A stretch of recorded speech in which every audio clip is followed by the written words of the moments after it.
রাজ্যে পালাবদলের পর কলকাতায় জলপথ পরিবহনে বৈপ্লবিক পরিবর্তনের পথে মুখ্যমন্ত্রী শুভেন্দু অধিকারী। এবার গঙ্গায় ভাসবে অত্যাধুনিক ওয়াটার মেট্রো। কেন্দ্রের মেগা প্রকল্প সাগর মেলা ফেজ 2-তে সামিল হচ্ছে এই রাজ্য।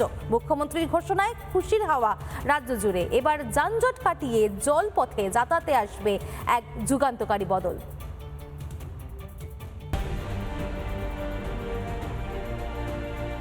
দীর্ঘ প্রতীক্ষার অবসান।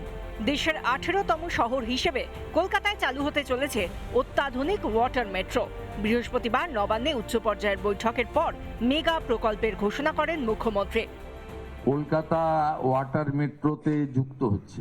আমাদের আজকের মিটিংয়ে মাননীয় মন্ত্রী এটা কনসেন্ট দিয়ে দিয়েছেন এবং ভারত সরকার 17টি আমাদের রিভার লাইন বা সি বেসড সিটিগুলোতে যে ওয়াটার মেট্রো লেটেস্ট কেরালাতে হয়েছে, আমরা 18তম শহর হিসেবে যুক্ত হচ্ছি ওয়াটার মেট্রো।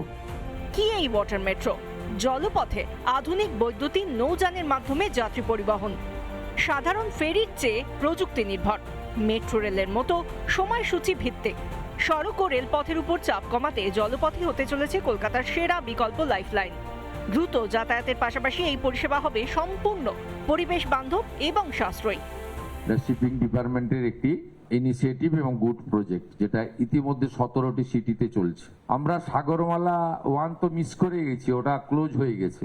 আমরা খুব খুশির খবর পেয়েছি গতকালই মাননীয় প্রধানমন্ত্রী নরেন্দ্র মোদীজির অনুমোদনে সাগরমালা 2 আমাদের অনুমোদিত হয়েছে দেশে।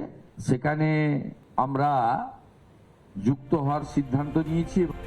গুয়াহাটি, শ্রীনগর, বারাণসীর মতোই এবার তালিকায় তিলোত্তমা। এবার ওয়াটার মেট্রো চালুর সিদ্ধান্ত। কিন্তু এই ওয়াটার মেট্রো চালু হলে যাত্রীদের জন্য কোন কোন সুবিধা হতে পারে? প্রথমত, যানজট মুক্ত চলাচল হতে পারে এবং দূষণ মুক্ত বৈদ্যুতিক নৌযান তারা পেতে চলেছেন। যাত্রীদের নাগালের ভেতরে তারা ভাড়া দিতে চলেছেন এবং গঙ্গার বুকে অর্থাৎ গঙ্গা বক্ষে একেবারে চলাচল অর্থাৎ পর্যটনের কিন্তু একটা সুবিধা রয়েছে। কলকাতা ও হাওড়ায় রয়েছে হুগলি নদী। প্রতিদিন লক্ষাধিক মানুষ যাতায়াত করেন। তাই জলপথে বৈপ্লবিক পরিবর্তন হলে উপকৃত হবেন বহু যাতায়াতকারী।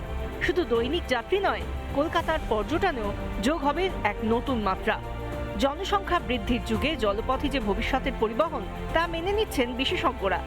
কোচি মডেলকে সঙ্গী করে পূর্ব ভারতের প্রথম আধুনিক জল গণপরিবহন ব্যবস্থা হিসাবে এবার ইতিহাস ছুঁতে চলেছে কলকাতা। রিপাবলিক বাংলা। নানা ধরনের কন্টেন্ট দেখার জন্য লাইক করুন, শেয়ার করুন আমাদের ফেসবুক পেজ, সাবস্ক্রাইব করুন আমাদের ইউটিউব চ্যানেল। পাশাপাশি অন্যান্য ব্রেকিং নিউজের জন্য অবশ্যই চোখ রাখুন রিপাবলিক বাংলায়।